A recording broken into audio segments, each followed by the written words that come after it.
নমস্কার বন্ধুরা, তোমরা কেমন আছো?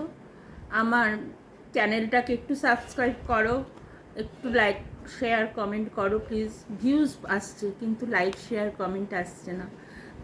তোমাদের ভালো না লাগলে আমাকে বলো, আমি অন্যরকম ভাবে বলতে চেষ্টা করব বা অন্য জিনিস দেখাবো।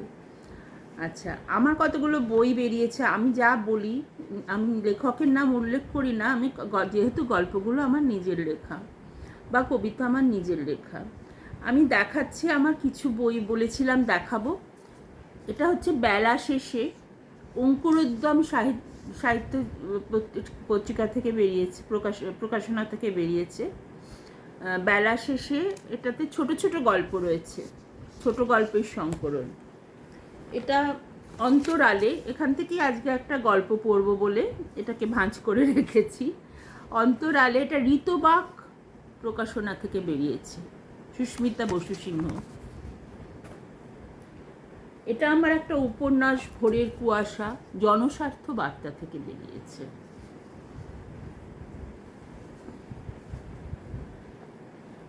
এটা একটা আমার উপন্যাস, অপরাজিতা, অভিজয় প্রকাশনী থেকে বেরিয়েছে। অভিজয় থেকে আমার প্রথম দিকের সব বই বেরোতো। এটা ভাঙা গড়ার খেলা, অভিজয় প্রকাশনী থেকে বেরিয়েছে।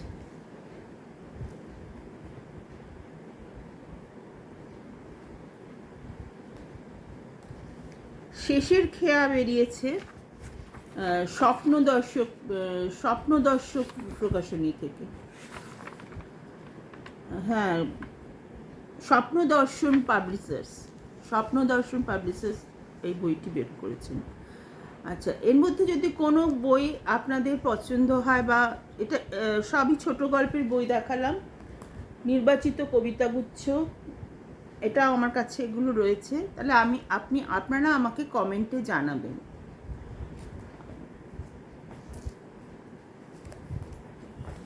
আমার উপন্যাসগুলো ধারাবাহিক বেরোতো ফেসবুকে।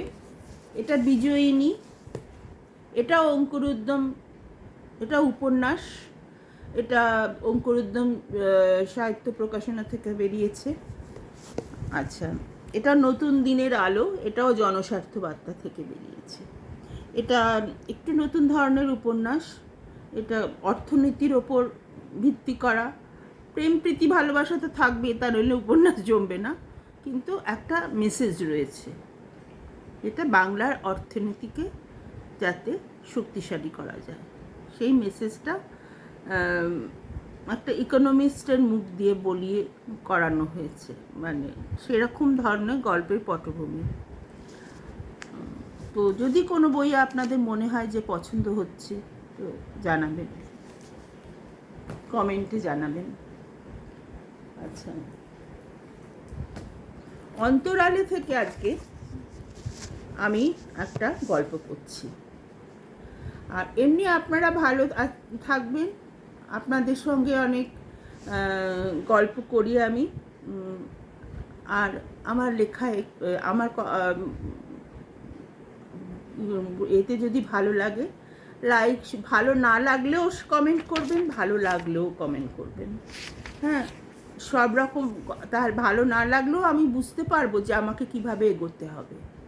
হ্যাঁ, কাজে যেরকমই হোক কমেন্টটা করবেন, লাইক শেয়ার কমেন্ট এবং সাবস্ক্রাইব, এগুলো তো একটু অনুরোধ করছি।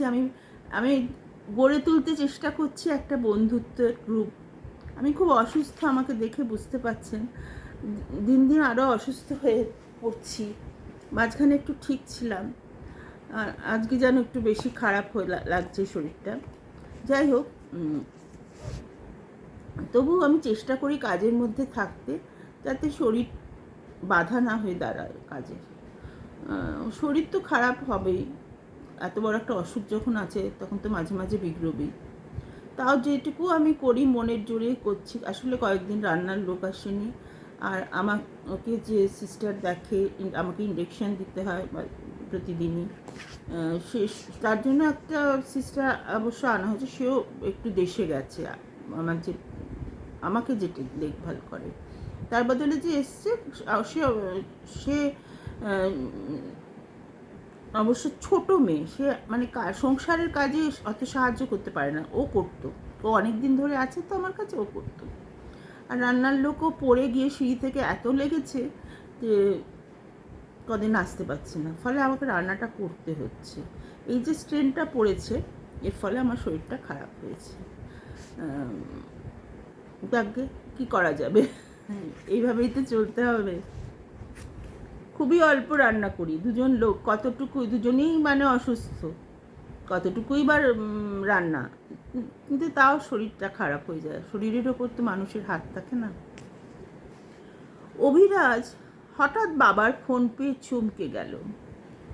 গল্পটার নাম জীবন যেরকম, গল্পটার নাম বলতেই ভুলে গেছি, জীবন যেরকম। হঠাৎ বাবার ফোন পেয়ে চমকে গেল। এরকম একটা অমানবিক খবর বাবা কি করে এত নিশ্চিন্তে বলতে পারছে? যাক, তোর আর ভাবনা রইল না, এবার তুই সহজেই ডিভোর্সটা পেয়ে যাবি। আমরা তোর অমতে জোর করে বিয়ে দিয়ে অন্যায় করেছি বলেই তুই ঘর ছাড়া হয়েছিস। যা, এবার তুই তোর পছন্দের মেয়েকে বিয়ে করে আন। আর আমরা অমত করব না, শুধু ঘরের ছেড়ে ঘরে ফিরে আয় বাবা। অভিরাজ আত্মস্বরে বলল, বাবা প্লিজ, এতটা অমানবিক হয়েও না, তোমার নিজেরও একটা মেয়ে আছে, এটা ভুলে যেও না। ছেলের মুখে এরকম অদ্ভুত কথা শুনে অবাক হয়ে প্রশ্ন করলেন, প্রভাতবাবু, সে কি রে, তুই এ কথা বলছিস? হ্যাঁ বাবা, বলছি, কারণ যার কথা নিয়ে তুমি এত উচ্ছ্বসিত সে আমার স্ত্রী। সে এখন ভয়ঙ্কর এক কঠিন সময়ের মধ্যে আছে। হাসপাতালের বেডে লড়াই করছে তার ক্ষতবিক্ষত শরীর ও মন নিয়ে। আমি হাসপাতালেই আছি, যে হাসপাতালে আমার স্ত্রী অজ্ঞান হয়ে পড়ে আছে। আমি এখনই তার জন্য রক্ত নিয়ে এলাম।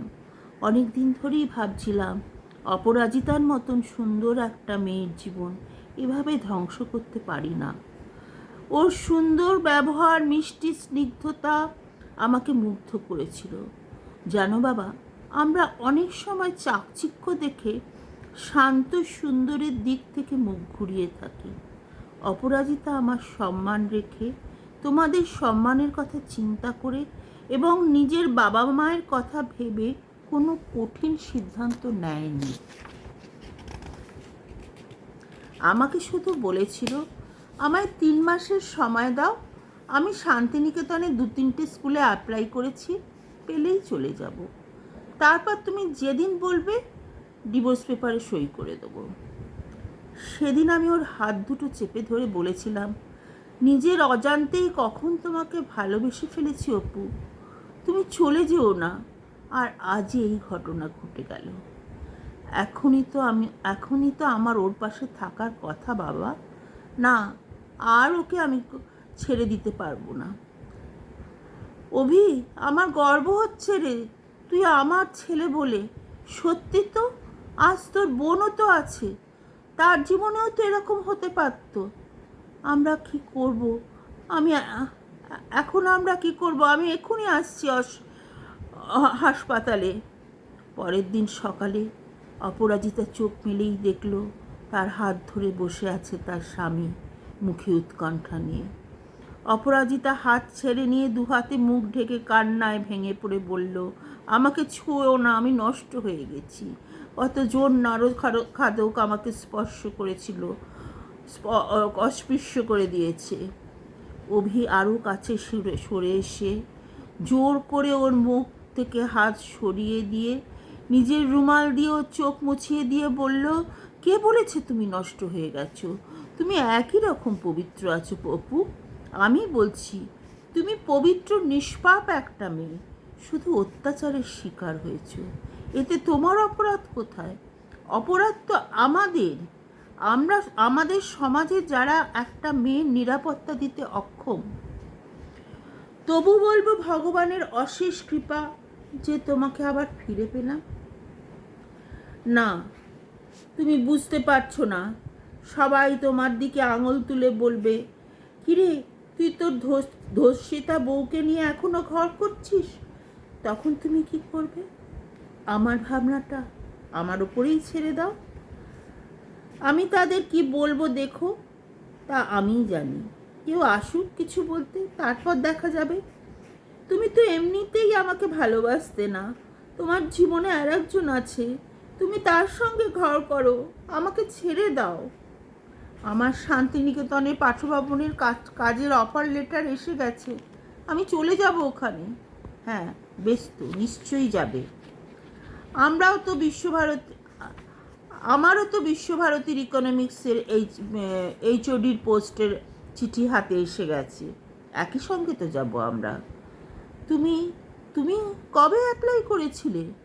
যেদিন থেকে তুমি অ্যাপ্লাই করেছিলে সেদিন থেকেই আমি বুঝতে পেরেছিলাম কোনো কিছুর বিনিময় আমি তোমাকে হারাতে পারবো না। আমি তো প্রেসিডেন্সিতে রেজিগনেশন দিয়ে দিয়েছি। আমরা দুজনেই একসঙ্গে রবি ঠাকুরের পায়ের কাছে থাকবো, আর সারা জীবন তাকে স্মরণ করে কাটিয়ে দেব। আমি তোমাকে খুব ভালোবেসে ফেলেছি অপু। প্রথম দিন তোমাকে যা বলেছিলাম সে আমি আর এখনকার আমার মধ্যে অনেক বদল হয়ে গেছে। তোমার মতো শান্ত সুন্দর স্নিগ্ধ মেয়েকে কি ভালো না বেসে থাকা যায়? অপরাজিতার বাবা মা ঢুকলেন ঘরে। ওর মা মাথায় হাত বোলালেন, তোর কিছু হয়নি অপু, আমরা তো এখনো বেঁচে আছি নাকি? অপরাজিতাকে অবাক করে দিয়ে ওর শ্বশুর শাশুড়ি ঢুকে বলল, বা রে, শুধু আপনারাই আছেন নাকি? অপুর তো এই বুড়ো ছেলে মেয়ে দুটোও আছে নাকি? অভি কাছে এসে অপুর কান্না ভরা মুখটা বুকের ওপর টেনে এনে বলল, আর আমি নেই বুঝি? সবাই হেসে উঠল। প্রায় 5 বছর পর অপু দোল উৎসবের জন্য শান্তিনিকেতনে গৌর প্রাঙ্গণে স্টুডেন্টদের নিয়ে রিহার্সাল করছে। ওদের ছোট মেয়েটার হাত ধরে অভি এসে দাঁড়ালো প্রাঙ্গণের একধারে। অপু রিহার্সাল শেষ করে ছুটে এসে মেয়েকে বুকে তুলে নিয়ে বলল, সোনা আমার, কতক্ষণ দাঁড়িয়ে আছে? খিদে পেয়েছে মা? অভি পাশ থেকে বলল, আমিও কিন্তু ওর সঙ্গে দাঁড়িয়েছিলাম, আমারও খুব খিদে পেয়েছে। অপু হেসে বলল, দেখেছিস তোর বাবাটা কেমন হিংসুটে? হ্যাঁ হিংসুটে বললে আমাকে। আচ্ছা বাড়ি চলো, তারপর হচ্ছে তোমার কি হবে তখন তা এখন কি করে বলবো? রাত না হলে তো বলা যাবে না। অপু পরম ভরসার স্বামীর কাঁধে মাথা এলিয়ে দিয়ে বলল, ঠিক আছে তাই সই, বুঝলে হিংসুটে মহাশয়? অভি উদার কণ্ঠে স্ত্রী ও মেয়েকে জড়িয়ে নিয়ে গান ধরল, আমরা দুজনা স্বর্গ খেলনা গরিব না ধরণীতে। তারপরের লাইনগুলো অপু গাইল মুগ্ধ ললিত অশ্রু গলিত গীতে।